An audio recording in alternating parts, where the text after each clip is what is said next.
Hi, uh, good morning, everyone, and welcome to this parallel session number 5. Our chairperson today is Professor Nalin. Very good Nalin morning, madam. Abesekar. Hi. Professor Nalin Abesekar is the Dean of the Faculty of Management Studies, and today he will be our chair. So over to you, Professor Nalin. Thank you very much, Dr. Vivimari. So we will start the presentation. I think we will start the presentation with JMRD Jayakodi on poverty reduction. Actually, 1 minute, Professor Nalin. Yeah. We have changed it because Mr. Jayakodi, I think it's Mr. I'm not sure. JMRD Jayakodi is not well, so we will be playing his recording, his or her recording last. We will be starting with the second presentation. Second presentation. One note one, no?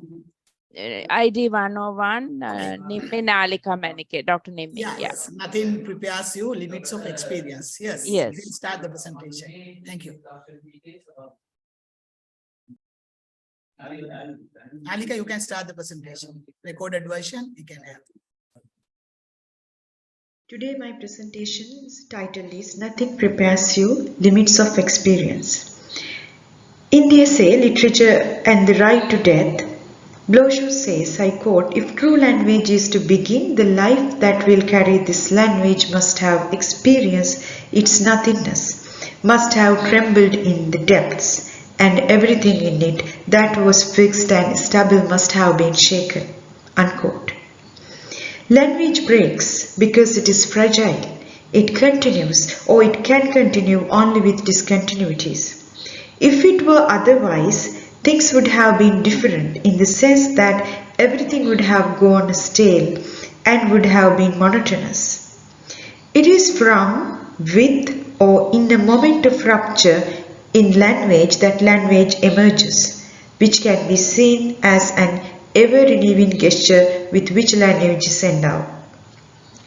When it breaks and renews automatically, everything in it is also shaken in a manner that all develop cracks from within, indiscernible though.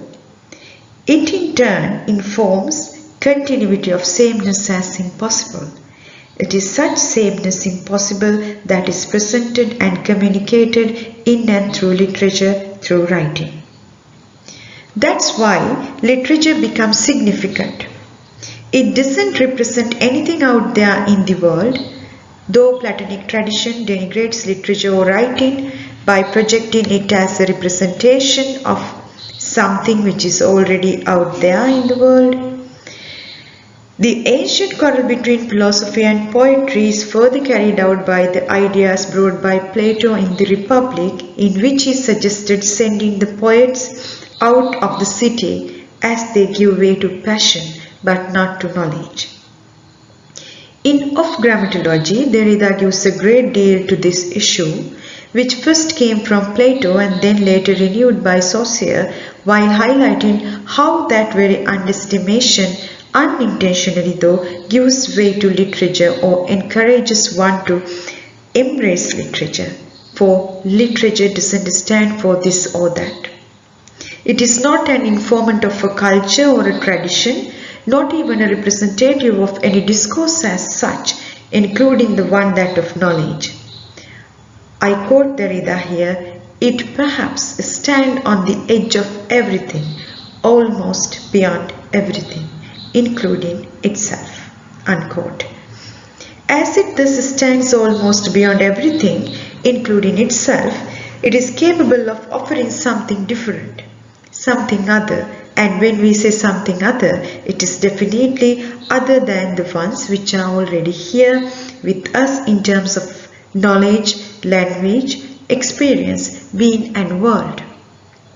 Vivimari Vanderputen's poem, Nothing Prepares You, delivers us to this difference, this otherness, or this strangeness.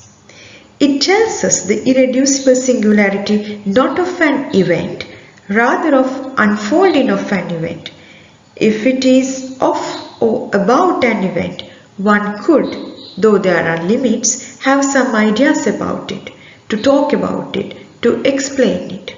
Info means one's awareness or knowledge about it, gathered from other sources and from other experiences that one has already lived.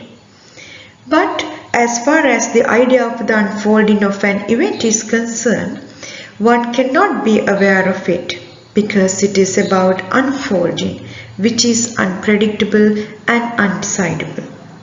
And you can say something about it only after the unfolding, and that too if you just manage to survive. Survive whatever that you are exposed to without a defense. Vivi Mary's poem tells us both. On one side, she says the impossibility of predicting the very nature of the unfolding. On the other hand, she presents the after effect of such unpredictable unfolding in and through writing. Thus, it comes to us as knowledge that emerges in the writing moment. There is some gap already between the knowledge that comes before and after the event. When such awareness and knowledge are already impossible, how to prepare oneself to face the unknown, which Emmanuel Levinas has elsewhere terms as, I quote, the horror of the outside, unquote. Vivi Mary offers an answer to this question in writing. She says with conviction that nothing prepares you for pain. Here, the preparation in advance or prior to the unfolding of the event, which is pain in this case, as the poet says, is impossible. This impossibility is due to ignorance, which cannot be expelled with the help of knowledge and awareness of the pain that one experienced earlier. Lived experience of pain and therefore the knowledge about pain in terms of effect has some limitations, and this could be realized only when one is exposed to another event of pain that comes to us unexpectedly. When I say unexpectedly, one can argue that it is possible to see the coming of that which is painful. In the poem, the poet says, pain comes. I quote, pain comes and it hits you like a bus in the street, unquote. If it is like a bus, one might be able to see, if not well in advance, at least at the last minute, almost at the last minute, where the gap between the one and the bus could be less and less in a manner that there is no time to escape the accident. It is possible one sees the bus only at the moment of the accident, at the moment of the bus hits the one. On the other hand, it is also possible that one doesn't see the blindness. Now there is a difference between seeing the bus which is coming to you and being hit by it. And when it hits, one may or may not understand that he or she was hit by the bus. He or she could simply go unconscious or numb. It will be too soon to make sense of what happened. However, the poet gives more importance to the effect, the post-accident scenario. She is concerned about the feeling pain, the pain of being hit, the pain of a bruise, cut, wound, fracture, a loss of some organ, and so on. And she says, I quote, having been hurt before doesn't help either. You don't feel your heart shatter and think, oh, this is familiar, I know exactly how this will go, unquote. Previous moments of such accidents and hurt do not help here to minimize the degree of feeling pain. It is possible that the accident is very similar to one that had happened earlier. It is also possible that the bus with which he or she got hit is the same bus that had hit him or her earlier. Yet the pain of the wound is fresh, as if she or he has never experienced such pain. However, all these moments we talked about some pain caused by some accident. It also sounded like more of a pain that comes to us from a wound or cut, a crack that's visible on one's body or flesh. Yet the pain that the poet in writing writes is not visible. The wound that she speaks in writing doesn't seem to be something locatable and identifiable as such. She is talking about heartbreak. Now, how to locate the heart? Derrida raises this question in his work Touching Jean-Luc Nancy, and I'm not going to elaborate on that now. The heart that we speak about in literature and in relation to hurt is not necessarily the object or the organ dealt in medical science. The latter is locatable, seeable, removable, as well as it could be replaced by another by transplanting a foreign one. In that sense, one can bear and breathe through some other heart with the help of some other heart. In simple words, one can say that the organ can be intervened and manipulated by another. When it fails, it could be medically intervened and the success could be measured with the help of the machine. Nonetheless, the heart that Vivi Marie is presenting to us is like the one that appears across Ondaatje's cat stable. Ondaatje comes up with some strange disease called heart moving. He is exposed to such a disease while writing the cat stable. One of his friends in cat stable dies due to this movement, and he says the movement was very minor, yet the doctor had found his patient's heart had moved a little from the place it was located. You can read this from Ondaatje's work, The Cat Stable. Now, coming back to Vivi's poem, Vivi is talking about a heart that shatters, a weak one, a tender one, as if it is immature or not mature enough to be strong. This is even worse when compared to a moving heart which we just mentioned with reference to Ondaatje. She writes about what happens when the heart shatters. I quote Vivi, "You don't feel your heart shatter and think." Unquote. When the heart is hit with pain, it shatters. So for a moment you find the heart in pieces, and each piece is a piece of heart and heart itself. Breath and life gone into pieces. And when it shatters and when it is shattered, one cannot think in terms of I know. That is one place where reason fails. One cannot sound like Descartes in a heartbreak. I think, therefore I am. That's not going to work there. Vivi presents us a moment where I is shattered due to the heartbreak or shattering of the heart. You cannot find yourself anymore as a whole or a totalized being. And worse, you don't know how to love you or anyone, not because you don't love you or anyone, but because you don't have the heart to love. Yet the heart that Vivi writes is strong in a different way because it somehow manages to survive in pieces. It's able to absorb shocks or to bear attacks, and every attack is a fresh attack, and the heart cannot be trained to bear them because in every attack the heart changes. If that's the case of a vulnerable heart, there is no heart that continues in sameness. And she says, the impossibility of preparing such a thing like heart in which you find your breath for pain. In other words, one cannot train or prepare something like heart to be strong or to bear the unknown. So she says, I quote the poet, nothing prepares you for pain, unquote, as truth, knowledge, awareness. One is aware that one cannot be aware of what comes in the future. Now, coming to the conclusion, I would like you to think whether this statement, nothing prepares you for pain, this claim is found in a book of philosophy book as such, or is a one found in and through literature, through writing, as well as is it a one on which literature and language found. Thank you.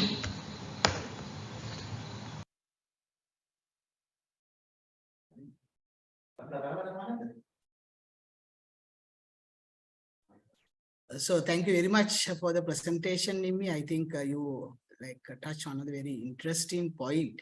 And also in the methodology itself, you discuss about one of the really interesting methodology, a post-structuralist approach. Is there any specific reason for you to apply that approach, Nimi?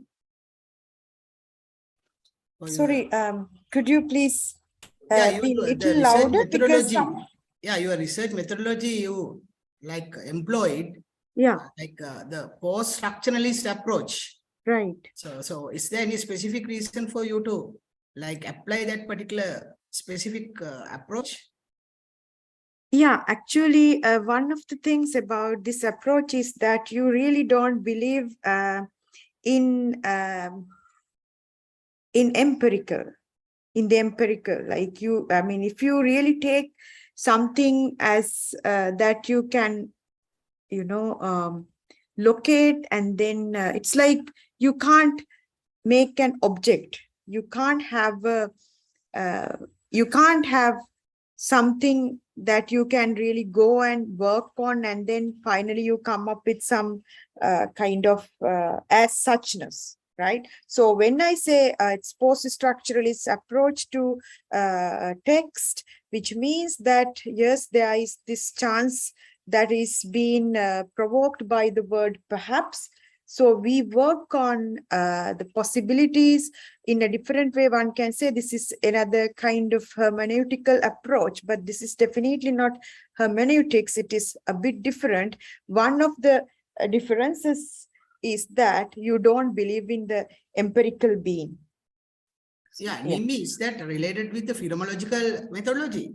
No, phenomenology is, yes, of course, it is related because when you say phenomenology, you end up having something located, something identified, something something as such, you know, like in Derridian works, you always find in every text you find as such, those two words in italics. Yeah. And when you say as such, it talks, actually it refers to this idea called what is it called, essence. Yeah, one way is that the word is essence. So you don't have essence, but when it comes to phenomenology, somewhere you end up explaining something about, I mean, giving some explanation about something in terms of essence. So you essentialize something. But when it comes to post-structuralist approach to a culture or language or being, for that matter, you go with that idea that you can try and understand something, but that cannot be the final say about it or final say on that, because it is bound to change. So you can only have done some guessing, right? Right. Okay. Thank you very much. So what is your next step? Is there any idea of expanding this small work into a kind of a different thesis altogether? Well, yes, I am going to definitely write a full, lengthy paper, because I want to bring some more poems on the same aspect.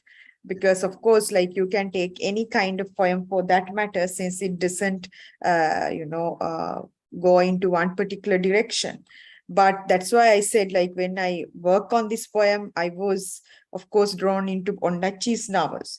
So then I am reminded of some other works as well.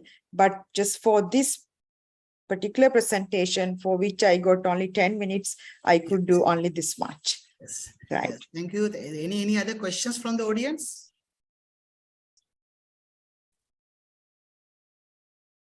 Okay, thank you very much, Dr. Nimni, for your presentation. All the best for your future research work as well.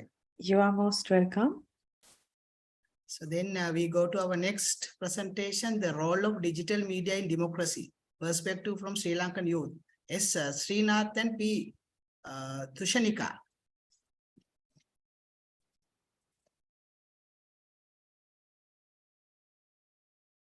Good morning to all. I am Srikant from the Open University of Sri Lanka, and co-author is P. Tushanika from University of Peradeniya.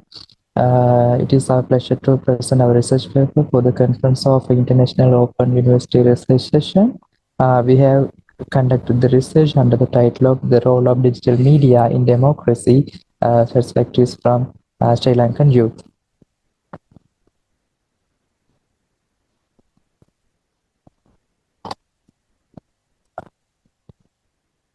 Today we are going to discuss the following topics during our presentation.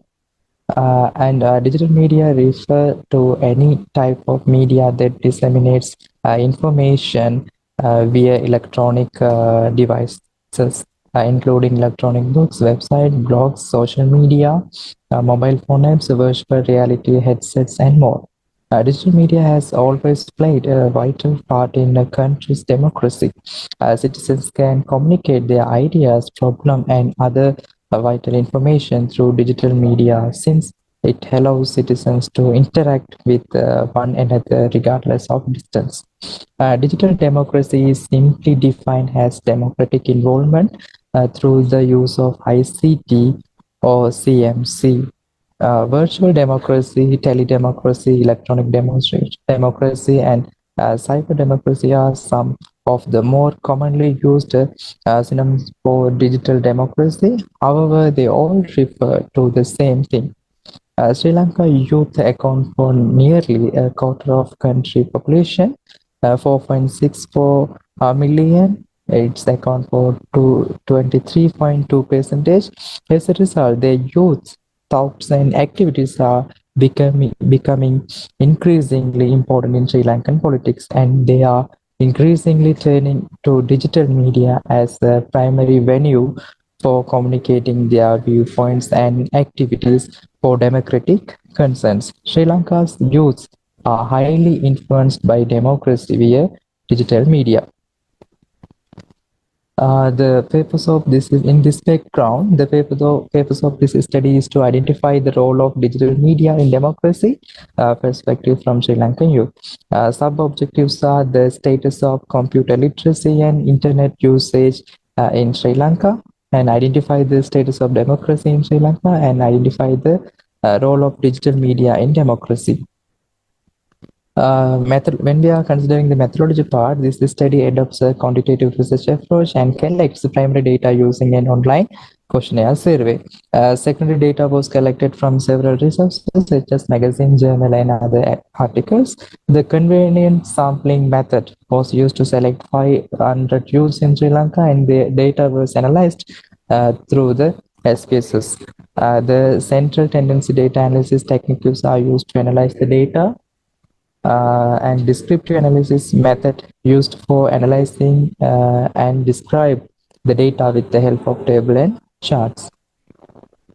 When we are come to the results section, the status of computer literacy and internet usages are in Sri Lanka. The national average number of computer users is 29 out of 100 people, and 42 people have digital literacy out of 100 people between the periods of 2015 to 2020. The distinction between the digital and computer literacy is related to smartphone usage in Sri Lanka. It is a little bit higher compared with desktop and laptop usage.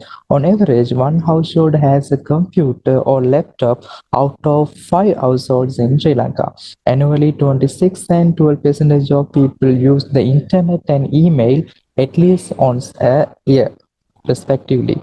In recent years, 30.82% of desktops and laptops and 64.18% of smartphones have been used to connect to the internet or email services. According to the sector view, urban sectors are highly developed by digitalization compared with other sectors. It means the computer literacy and the internet, email, and the smartphone and the laptop devices are highly used in the urban area compared with rural and estate sector. When we are come to the status of democracy in Sri Lanka from the youth perspective, you can see more than 50% of youths are saying that the democracy of Sri Lanka is weak. Right here, you can see the single user said that 70.2% of them are said that extremely weak. At the same time, you can see the minority youths are highly said that the Sri Lanka democracy is weak compared with the majority youths, right? And you can see less than 10% of them are said that Sri Lankan democracy is strong.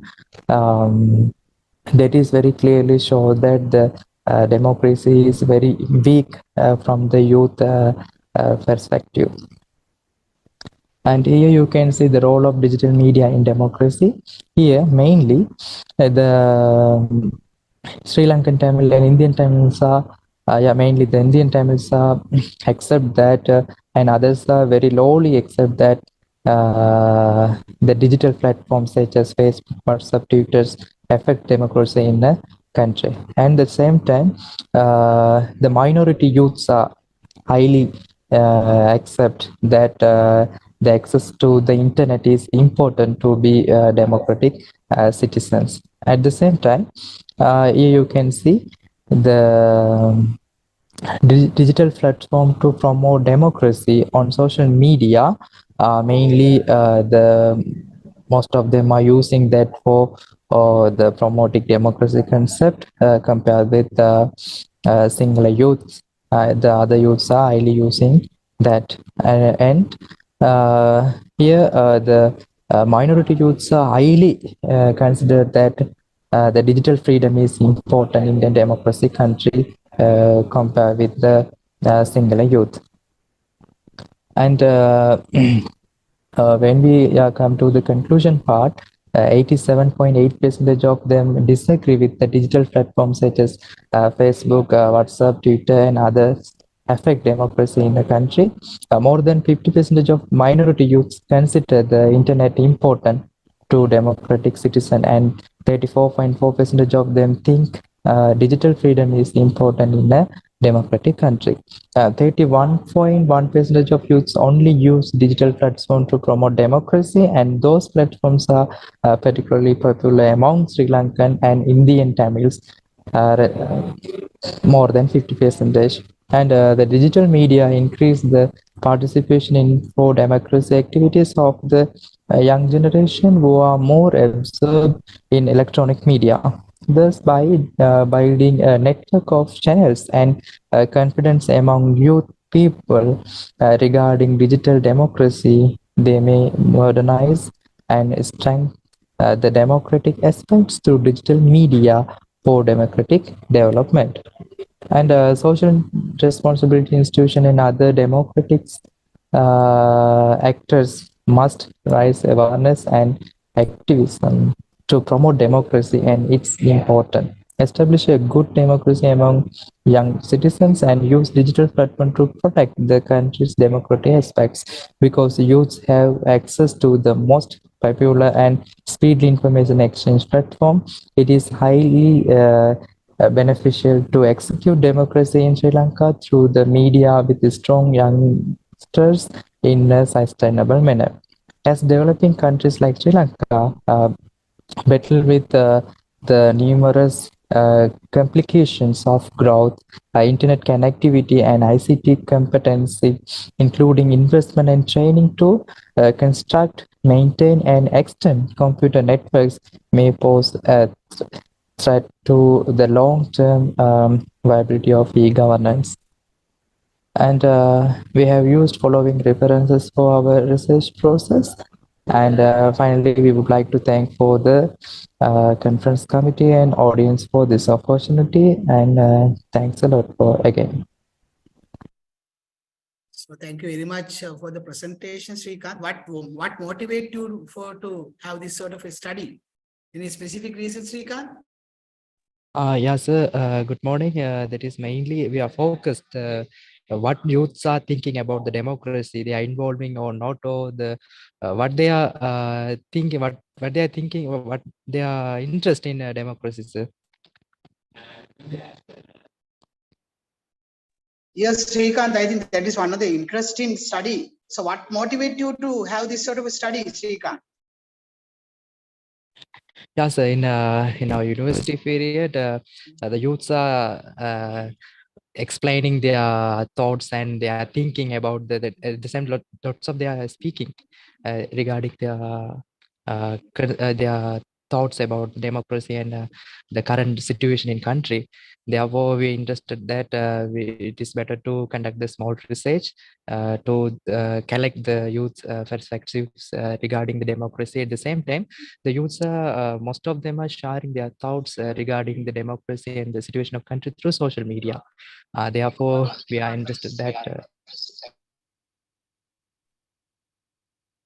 Yeah, and also Srikanth, in your study itself, I have seen you have only used the descriptive statistics by using the SPSS. Yes, So I yes, would like to have a kind of advance because specifically you need to have a reliability, validity testing and all. And also maybe you can go for a kind of advanced statistical methods to then only you can get the validate results that I can propose you for your future studies, Srikanth. yes, yes. Thank you, sir. We already think about that, sir. But during the short time of period, we finish it with the descriptive statistics. In future, we will try with several analytical tools for identifying the real aspects and the validation for the data set. Exactly, exactly. So we are really happy about your presentation and all. Any questions from the audience? Professor, Queries? can I ask a question? This is Nipuni. Yes, please, Nipun. Yeah, it's just thank you for your very interesting presentation, Srikanth. I just wanted to know which language do these youths primarily use when they engage with social media? Do they usually use English or do they? Yeah, mainly we are collecting information through Google Form that is containing the English language. At the same time, I am a little bit familiar with Sinhala and Tamil. Therefore, we observed a few Facebook pages and the other social media for understanding the small thoughts of the youths. Thank you. Yeah, what Dr. Nipuni mentioned is really valid, Srikanth, because you know now, like there are certain jargons where you are going to translate it maybe into Tamil, English to Tamil. Say like one good example for say in English for the financial literacy in Sinhala we say something called Mool Saksharata. The layman they could not understand this, so the translation and all you have to have a kind of a validation. In quantitative research, we are talking about you can do a kind of a content like content validity by maybe giving you a questionnaire for a few people and test the questionnaire. You are going for a quantitative. But this is a kind of a good start, and I would like to wish you all the best for your future studies as well. Thank you, sir. Thanks a lot, sir. Okay, then we go to our next presentation. Next presentation will done by T.C. Bandara Bulatgama, The Dilemma of Military Expenditure and Peace Building in Post-War Sri Lanka 2009 to 2019.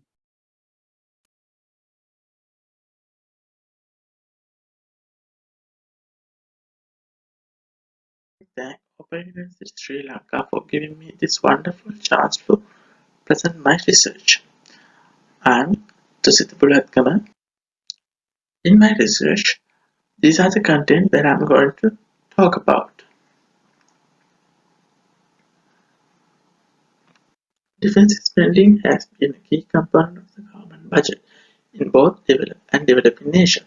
Each country's defense spending as a percentage of gross domestic product is influenced by the economic, social, and political dimensions of both internal and external context.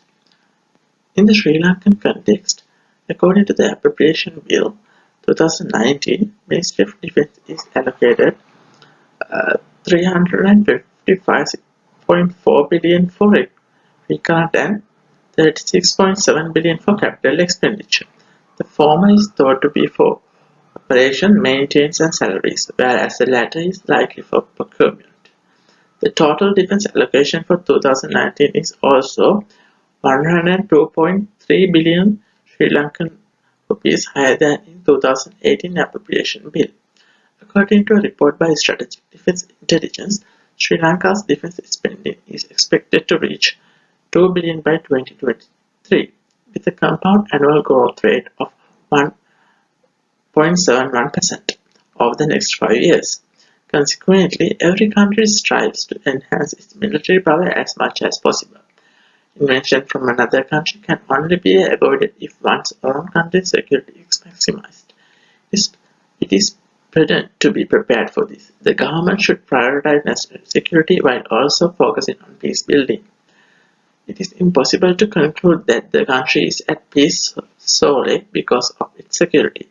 As a result, peace building is also important for a country. The research objectives of my research are like this. There are two main research objectives, like major objectives and specific objectives.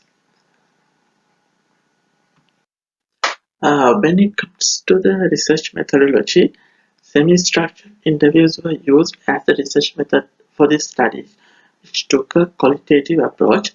As a primary data, the researcher used the purposive sampling method and interviewed 4 different types of group, like 5 military officials from the 3 forces, like Sri Lanka Army, Sri Lanka Air Force, and Sri Lanka Navy, and 5 officials from Ministry of Defense, and 5 project managers from National Peace Council, and also 5 peace building activists who are engaging with community service regarding peace building.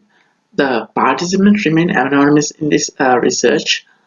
The qualitative secondary data is derived from reputed books, online journals, media reports, exciting literature, academic research, and etc. Now let's move on to the result and discussion.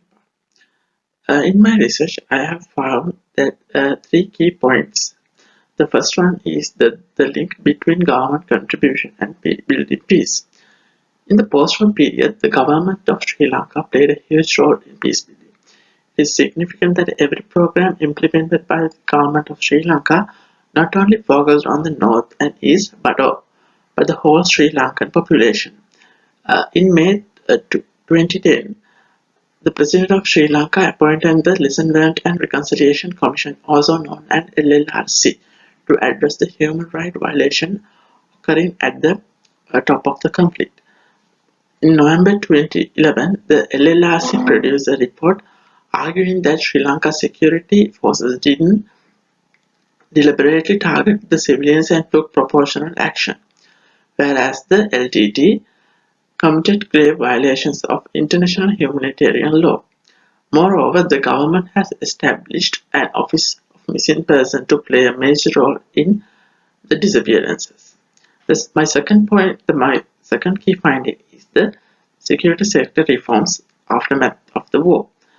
Government of Sri Lanka increased the defense expenditure year after year in the post-war period to increase the security of the country. The estimated amount for 2019 is higher than the other years. After the war is over, the cost of security must be reduced to some extent. As a developing country, Sri Lanka has more things to spend rather than war. The conclusion is that an equal amount of money should be allocated for the security for the country as well as for peace building. The security of the country as well as the peace in the country are factors that affect the development of the country. My final key finding is the enhancement of national security through peace building. All Sri Lankans suffered for 3 decades because of the armed conflict. The LTT military defeat in May 2009 was a pivotal event in Sri Lankan history. It lifted the veil of fear that hung over daily life and impacted every Sri Lankan for generations. Furthermore, there is reorganizations of LTT in the international arena. There are ex-LTT cadres, pro-LTT activists, and LTT sympathizers still operating in various guises through various groups in many countries around the world. It is important to note that many of these LTT linked groups claim that they no longer have any interest in terrorism. Most of them say that they engage in political kind of a thing, but not into violence. Government of Sri Lanka has done a good amount of work. The government has resettled around 294,000 internally displaced people who has been influenced in the LTT human shield during the last stage of the war. Moreover, the government was able to rehabilitate some kind of child soldier under a program supported by UNICEF and reunited them with their families again. These kind of implications, the government of Sri Lanka enhanced the peace, harmony and national security of the country.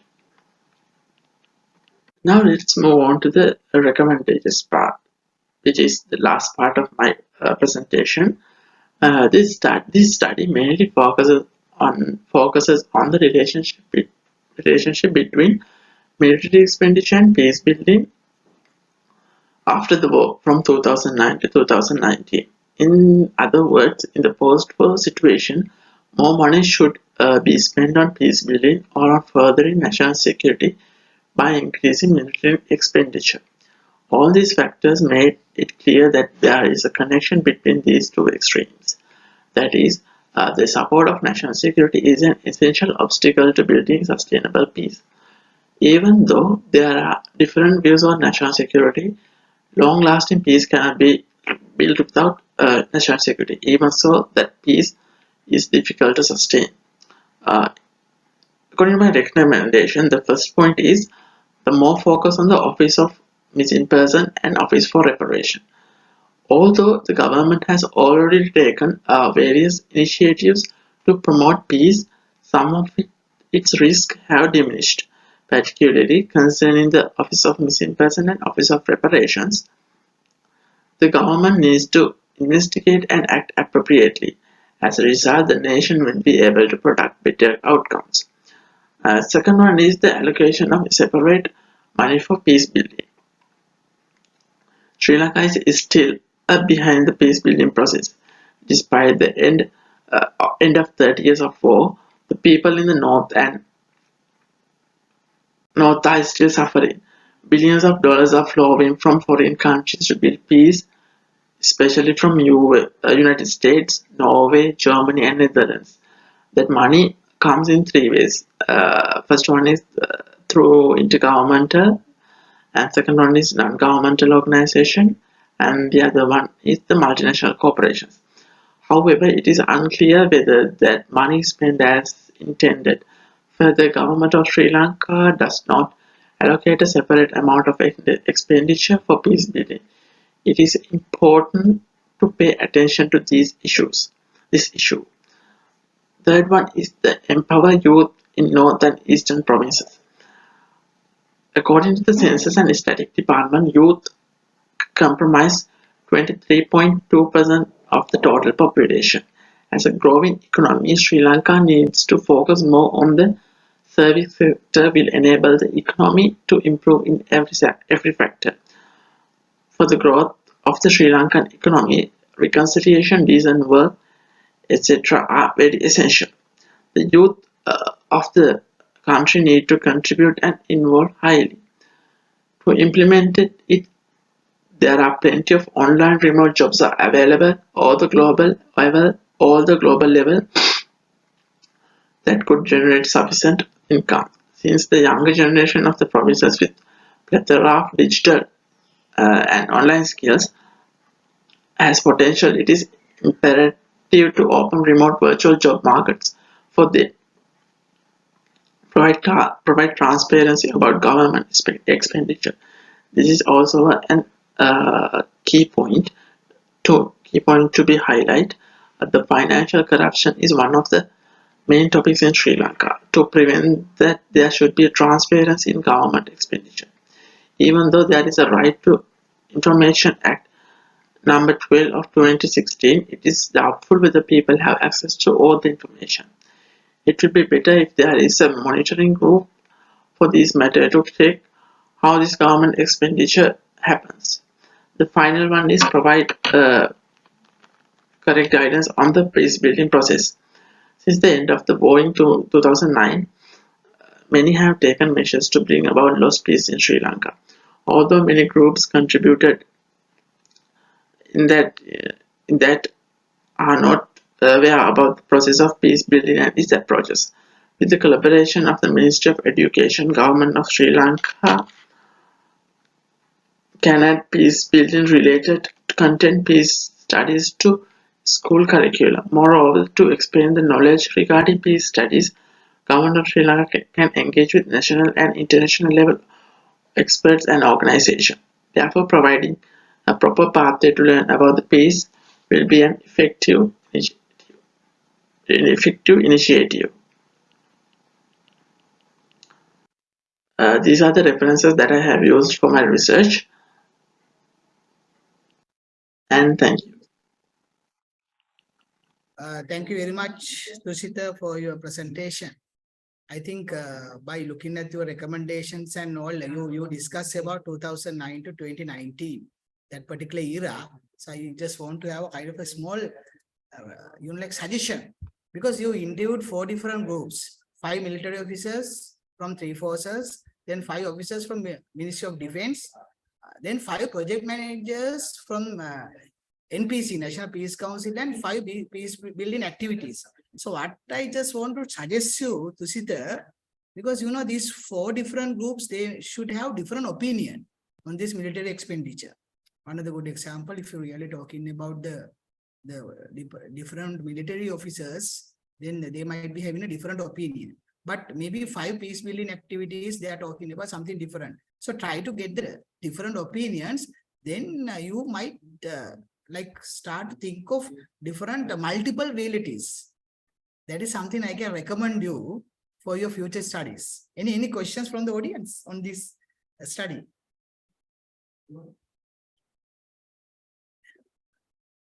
Tusita, I think Tusita is available here, no? Yes, sir, I'm available. Yes, that of course, like you can just think of, you can maybe conduct in a different study and different publication on that, Tusita, for your future study. Okay, sir. Can I ask a question? Yes, please. Yeah. Okay.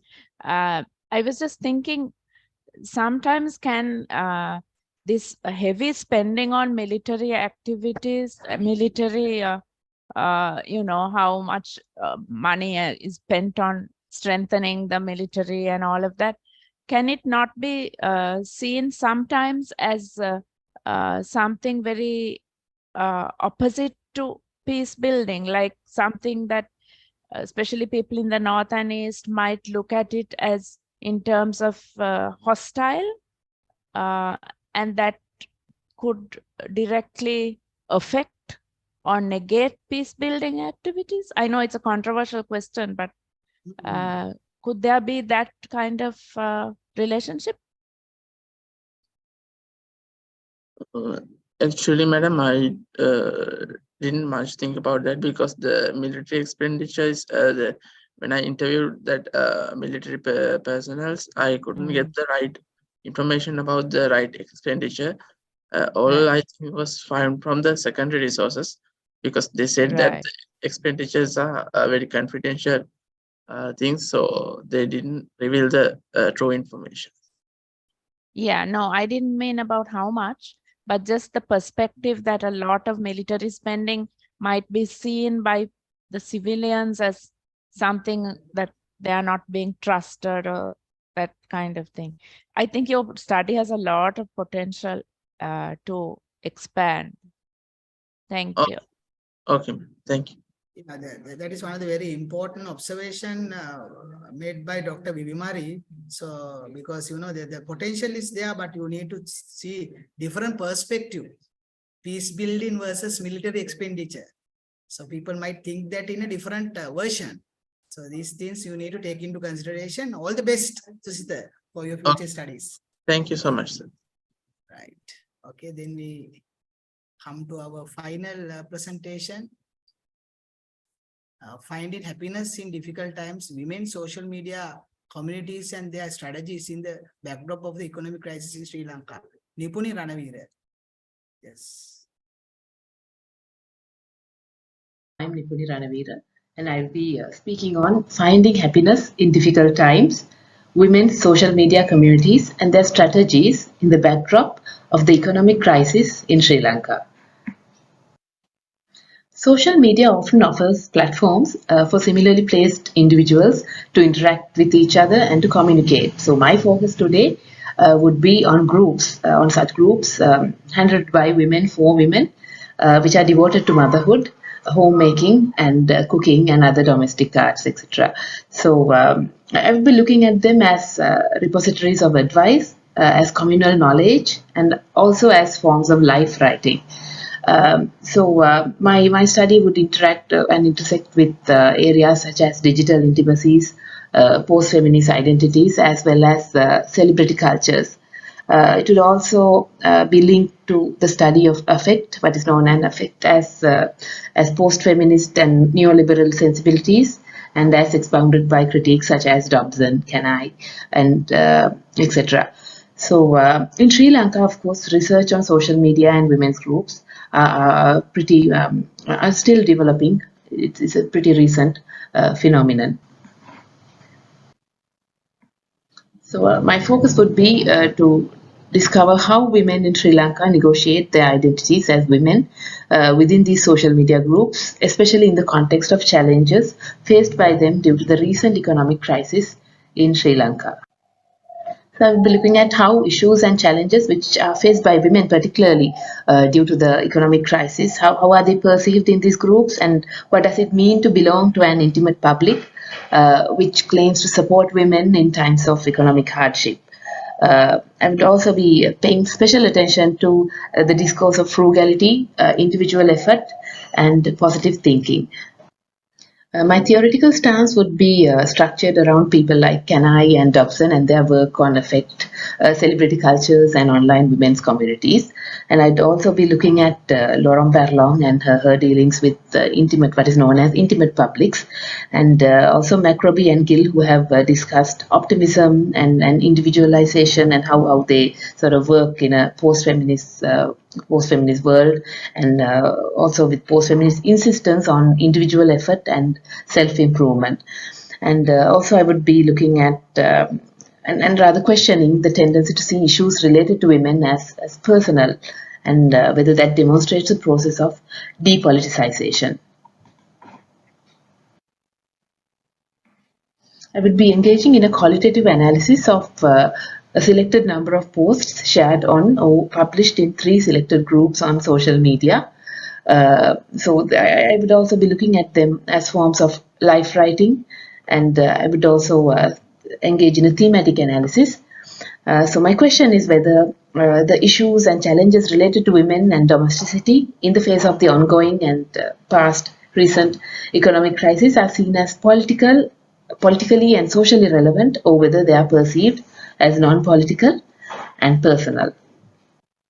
So the discourse of happiness was always very pervasive in these groups, and certain domestic tasks were often held up as sort of events or engagements which bring happiness both to women and to their family members. So there's a lot of talk about happiness hormones, and various happiness experts are often quoted, and domestic work is often held as badges of merit in these groups, and this, I think, can be linked to what critics like Ahmed and Davis have said, and with their emphasis on how sort of judging development, or how measuring development through happiness has sort of become a trend in recent times. So while frugality and contentment were always sort of lauded and appreciated, due to the recent COVID outbreaks and the financial crisis which followed it, this discourse became very pervasive. And so one sees home gardening and food preparation with limited supplies, food and fuel saving hacks, etc., recycling, becoming more and more observable on these digital communities, especially as media coverage on dwindling public funds and the lack of resources in the country increased. So one often sees that examples would be, sharing tips to minimize wastage, and wood stoves, and alternatives for butter and soap. So people would, of course, share tips on how to sort of get by in these difficult times, and even things like making your own spices, oil, and even going to the extent of engaging in your own poultry farming. So these specific homemaking posts, which sought to find relief for struggling household economies with the intervention of women, largely reflect the position of women as the responsible family members for the securing of meals for the family. So it's assumed that women are the managers of kitchens and husbands are the major, if not the only wage earner. And women, of course, who manage to feed the family with the limited resources afforded to them are often praised and admired in these groups. Women's groups feature the effects of the economic crisis only to the extent that they are experienced within the households. So one sees a sort of a depoliticizing of women's victimhood in the crisis. So positive thinking is also linked to post-feminist and neoliberal sensibilities, and especially people have talked about how excessive focus on positive thinking can lead to people ignoring structural deficits and certain contradictions and paradoxes and inequalities that exist in the society. So one sees the traces of the post-feminist insistence on resilience and courage when faced with these challenges in the discourse of these posts. However, women, while being encouraged to be resilient, are not really encouraged to protest or show dissent against the conditions which created these difficulties. So this tendency could be linked to what people like Gill and Kanai talk about when they say that positive thinking can actually distract you from the real problem. So when the media especially is increasingly implicated in calling forth subjects who are resilient and creative and flexible and positive in times of hardship. So this could be seen actually in the light of what people like McRobbie say, that there is a new popular feminism which emerges and which sort of holds power over the more over the older welfarist and collectivist sort of feminism, and also this emergence of the right kind of disposition for surviving in neoliberal society. So qualities like aspiration and confidence and resilience are often stressed upon even in these groups, and then which show that it's up to you individually to make sure that you are all right and that your family is all right. So although the writing on these posts appears to be supportive to women in their online communities and seek to enhance the quality of life of the members, a tendency to treat issues related to women as personal and exclusively domestic can be discerned. So this could be linked to global post-feminist mandates which serve to encourage women to move away from politically conscious feminist activism and to actually perceive domesticity as the only true fate destined for women. So actually people like Gill and even Sandberg see this as a form of regression from feminism to something else. So issues related to the identity of women participating in Sri Lankan social media proved to be a very rich and diversified area of study, and especially as this is a field which has not been explored before, although one finds research conducted on social media groups and women in other countries, especially in the West. So both neoliberal thought and post-feminist mandates favor individual gain. They both stress on the importance of the individual, or as the case may be, of individual family units. So it was certainly very intriguing to note that the culture of positive thinking, resilience and individual striving, especially in times of economic challenges, which characterize the discourse of the women's groups in Sri Lanka on social media, are actually resonant with the neoliberal and post-feminist mandates worldwide, as discussed by various critics. Thank you.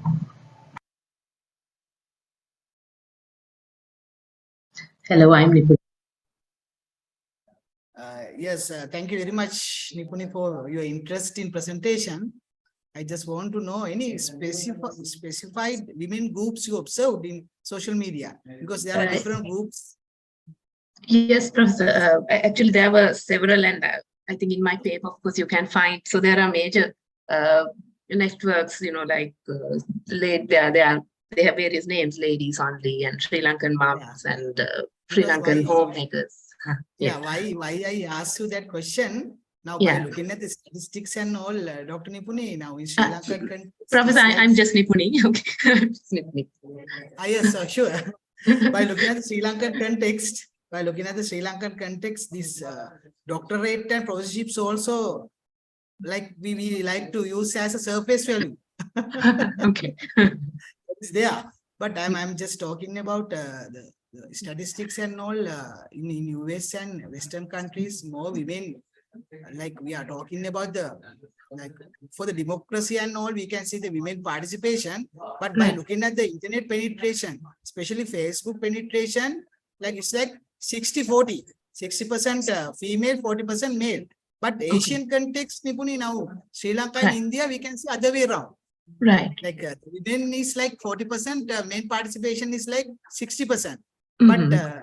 I'm not like talking about, and I'm not going to categorize the social media and all with the masculine kind of a thing. But Yeah. what you mentioned is really valid, because that is very much vital, and the way you interpret that also can be really commendable.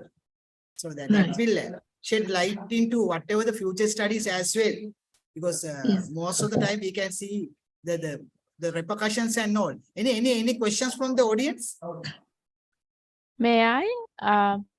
Yeah, Please. this is just yeah. Nipuni, that was a really fascinating and interesting presentation. Actually, Thank I you. learned a lot also. Thanks. But I was just thinking it might be interesting for you to even compare it to the post World War II discourse that, or just during World War II, women in, allied countries, and the, even in old Yeah. films and posters, Mhm. you get Yeah, how this women were told to be, resilient courageous. and Yeah. courageous, and Yeah. in that sense, it is so true about being regressive. Yeah. It's just a comment. Yeah, Yeah, it thank you, might Vivi. be. I think that, yeah, that really rings sort of, Mm. it is certainly valid. And I think even in this sort of discourse, you find people actually referring to the past, as in, now, as you said, one instance is the World War sort of discourse about Right. holding your Yeah. ends up and all that. And then even pioneering fiction, they look back at Yeah. pioneering fiction, things like Wilder, and how women sort of survived with little means, and yeah, thanks. And somehow the onus of that falls entirely on women.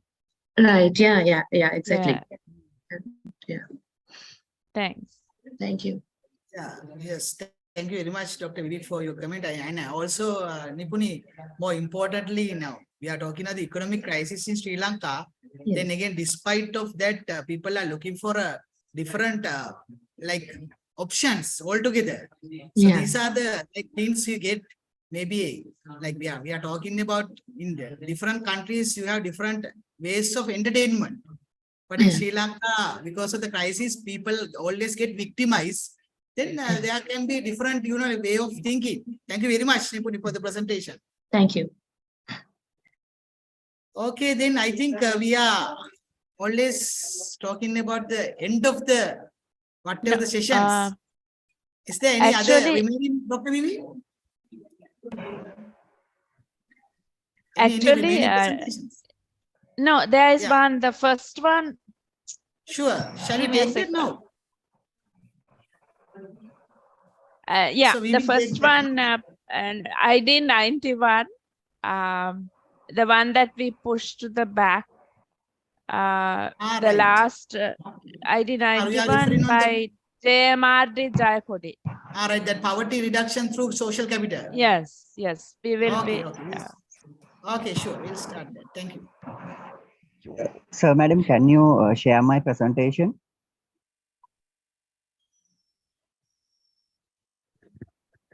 Can you hear me?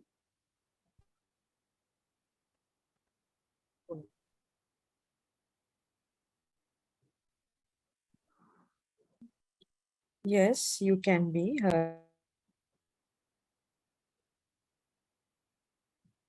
Okay, madam, can We you are share going my to share. presentation as I upload? Yes. Okay, Yes, okay. Ruan, we are going to. Yeah.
Ruan, Yes, madam. do you have the presentation? Because you haven't sent it to us, right? Mm, already I am uploaded in the Google form, madam. At that moment, I am in a hospitalized. That's the reason I cannot do the recording. Yeah, I know. So that's why we can't play it. Give me a second. PowerPoint slides कितना क्या folder?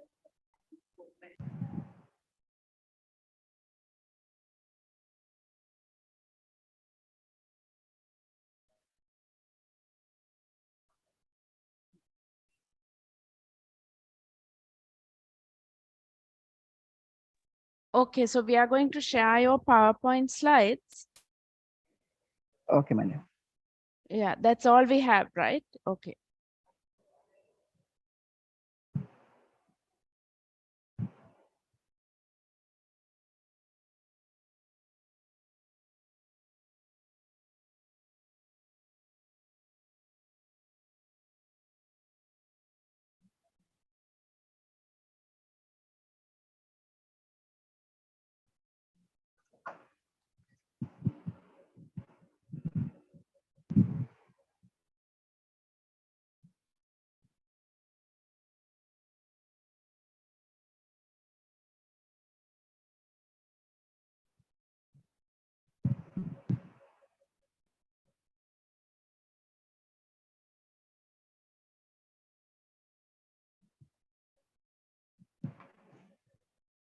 Okay. I am Ron Dhananjay. My paper is on poverty reduction through social capital, a case study of a women farmers organization in the Western province. This presentation consists of an introduction, review of literature, research methodology, analysis of data, conclusion and recommendations. Next slide, please, madam. Although majority of the Sri Lankan population is women, only 34.5 of female population participation in the labor force of the country. Thus, several projects have been launched by governmental entities to encourage women's contribution in the national economy. One such initiative was the establishment of Sitamu Women's Farmers Organization to boost rural development with female participation in agriculture. The current study was conducted as part of a large study on the structure and functions of Women's Farmers Organization, which comes under the purview of Ministry of Agriculture, Sri Lanka. Next slide please, madam. The purpose of this paper was to address key research objectives of exploring how social capital gained through women's membership in the farmers organization influence their development in context of women's farmers organization. Therefore, this study focused on two research questions, that is, in what ways does membership in the women's farmers organization contribute in the development of participant social capital? How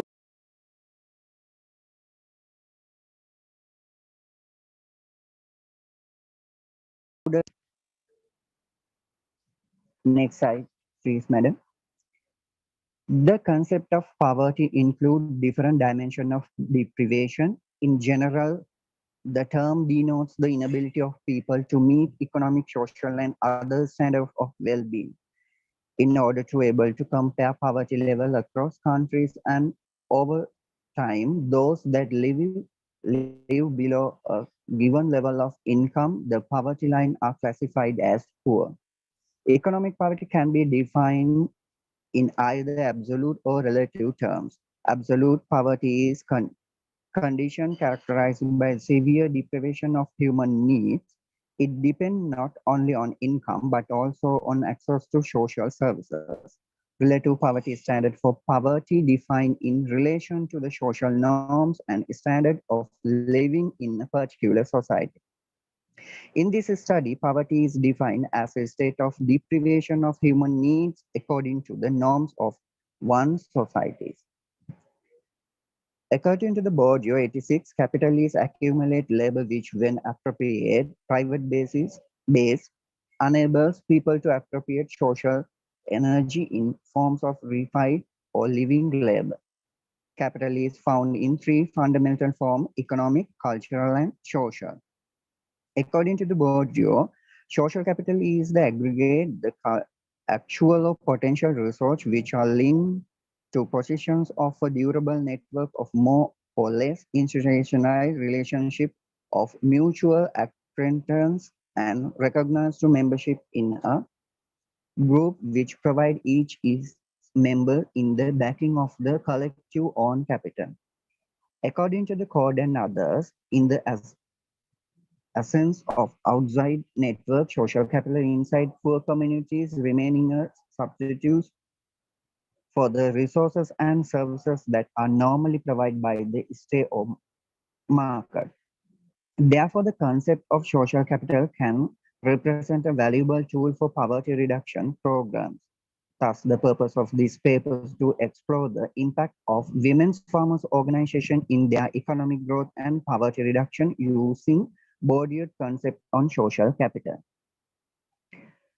The role of social capital in small scale agriculture has been generalized document in research literature, and the growing belongs of social capital can be revealed in the network and trust simplify contact to fruitful capital and information sharing between farmers.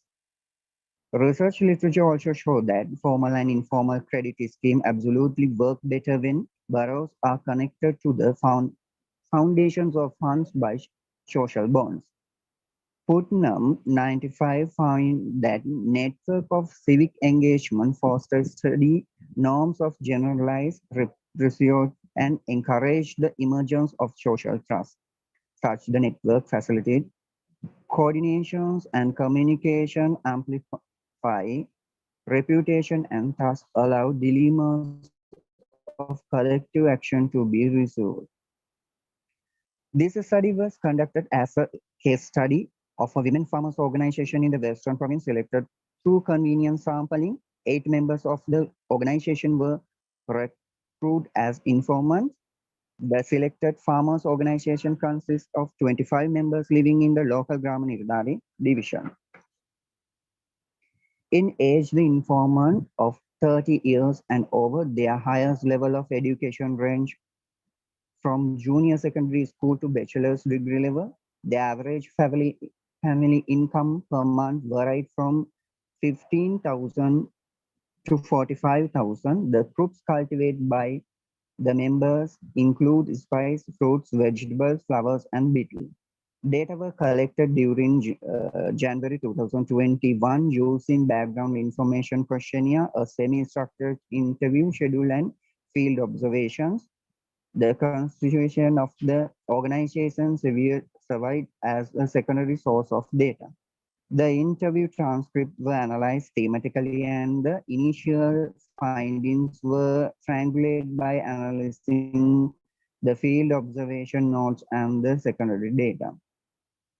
Analysis of data showed that participants, members in the Women's Farmers Organization, contribute to the development of their social capital and through it in reducing their poverty. Findings showed that members in the organization result in fostering their social networks. It promotes companionship among members and their families. All the members participated in the special occasion that took place in one another's families and made their contribution to those activities. It is also evident that being members of women's farmers organization provide their participants with social capital for knowledge sharing, thereby leading to the development of their economic capital.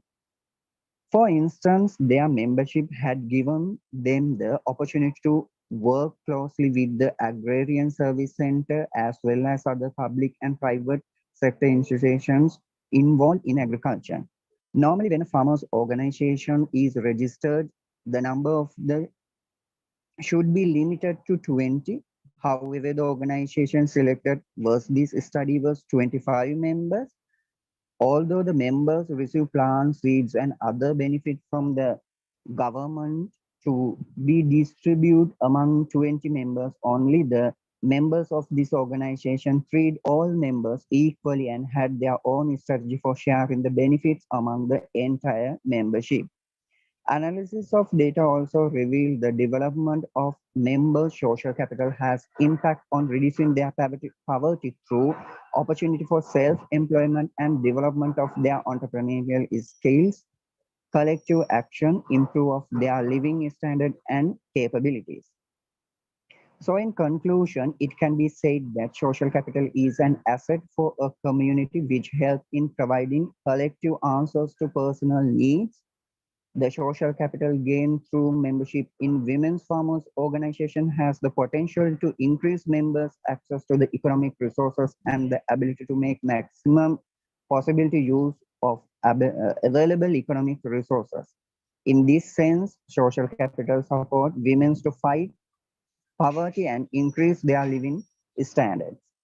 Recommendation for the practice include making more opportunity available for homemakers from low-income families to benefit from these type of organization, and for more women to participation in this type of organization by way of increase the number of beneficiaries per village, which is currently limited to 20, and by expanding the project to villages where women's farmers organization have not been established.